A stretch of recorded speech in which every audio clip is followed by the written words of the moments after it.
Want to make your Mac look more stylish or your design stand out? Let me show you how to install fonts on macOS, step by step.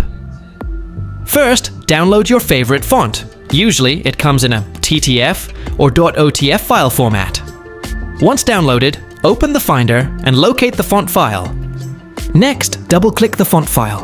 A preview window will appear with a button that says Install Font. Click on it, and macOS will automatically install it into your font book.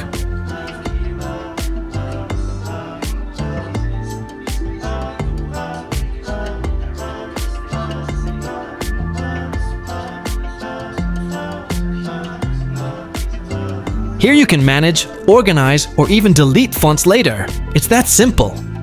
And that's how you install fonts on macOS. Easy, clean, and quick. If this helped, don't forget to hit like and subscribe for more Mac tutorials from TECHLOAD.